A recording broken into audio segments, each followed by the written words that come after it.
Okay. Thank you so much for speaking with me. This show is amazing. It's in its third season, and this one it takes place in, like you said, post-COVID world. And I was wondering, there's a really great montage that you kind of celebrate the doctors and everything that they've been through. And I was wondering, was that always the original intent to have the show take place in this post-COVID world? Well, certainly not before the pandemic. I mean, I think there were a lot of storylines and ideas and things in the works that completely changed when COVID hit, and David and the rest of the writers had to look at what was happening and rewrite for a new world that we were living in. I mean, I can remember the beginning of all this, just sort of waiting, like, this is weird, this will be a week, oh, I guess maybe this will be a month, and then suddenly a year later.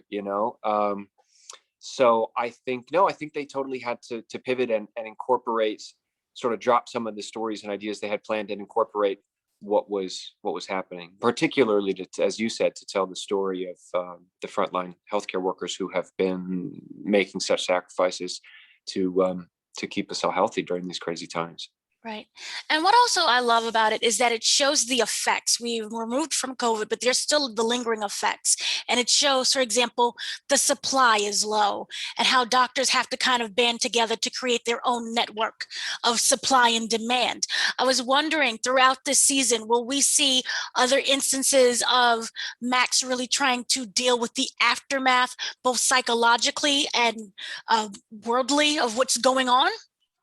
I think so. His catchphrase is "How can I help?" And I think he's always trying to improve and help and fix things. But I think this year, in season 3, there's more of a shift to how can I rebuild entirely? How can we sort of start again, seeing the flaws that exist in the system and build it back better, in terms of healthcare and in terms of how we relate to each other and so I think that's a big shift for him. And then, as you mentioned, personally, I think, he's left his daughter Luna with George's parents, Mhm. because he wants her to be safe and not be near him in the hospital when he's around this pandemic. But then I think there's a bit of guilt that starts to come in. Am I not being a good father? Am I sort of abandoning her? Do I need to be around more? And so that's a real something that he's wrestling with, I think, at the beginning of the season as Right. well. And what I love also is that one scene about the rebuilding. Your tagline has always been, "How can I help you?" And there's one doctor who says, "Isn't that what you always say?" And you kind of have a different approach to things now. So, as an actor with these new, fresh, I would assume, kind of ideas that Max is going to have coming in, how do you approach that as an actor? It's a good question. I think to sort of mimic the sentiment, you want to find what parts of myself can I bring to this that I haven't, Mhm. or what is different about Max's energy or his outlook or his um, you know take on things this year, and um, how can I bring something that's fresh to the character that we haven't seen in season 1 Mhm. or 2. And it largely is starts with the writing, in the sense that you take what the writers are giving you in terms of the experiences that Max is going through, and you build from there. Right. Now, you have a very strong relationship with Dr. Kapoor. Alex has a very strong kind of relationship with him. And the last thing that we kind of seen, he was on a vent, this COVID that was going around. We don't know what's going to happen to him. And the characters already lost so much in the previous seasons. How do you think going forward that will affect Max?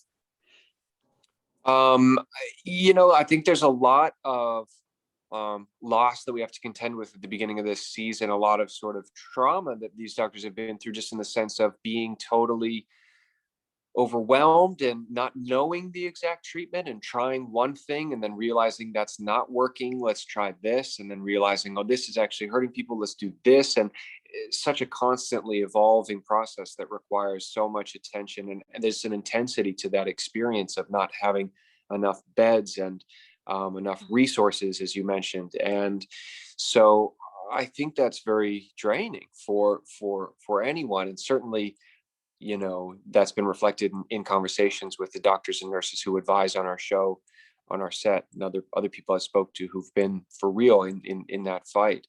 So I think it leaves you drained, but I think it also leaves you with a certain sense of hope, of optimism that we can do this better. Right. And I think that's where we find him.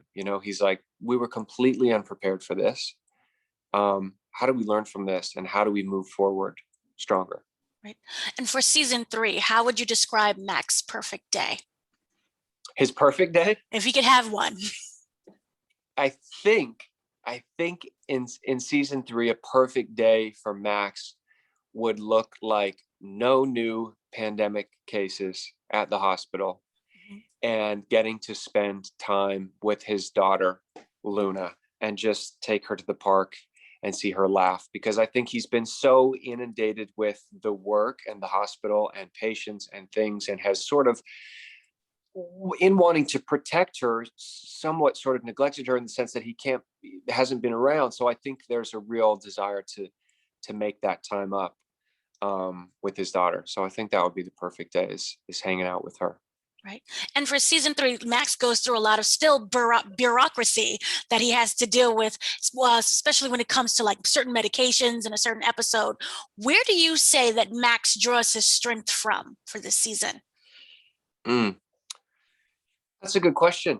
I mean, I think he's always had this very deep-seated desire to help other people and to try to improve the system and to make things a little easier, a little better. But I think he certainly reaches the points where he realizes, like any of us, that he can't do it on his own. And I think he gets that strength from his coworkers, the other doctors, the other nurses, the support that is at the hospital, from all the characters on the show, and perhaps particularly from Frima's character, from Helen Sharp, who's kind of a great counterbalance to Max, in the sense that Max is so idealistic and so headstrong, rushing into things. I can fix anything, and and I think that Helen is a lot more grounded and a lot more practical, and often there to kind of catch him when his lofty ideas, sometimes fall short, or he needs a different approach that's a little more pragmatic. Right.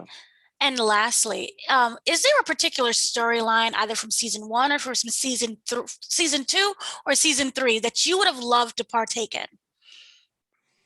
From somebody else? Yes. Gosh, that's a great question. I'd have to think about that.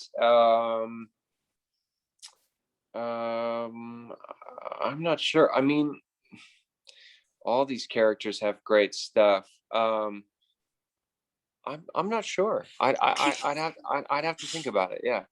Wonderful. Thank you so much for speaking with me. Thank you so much. Thanks for having me. No problem.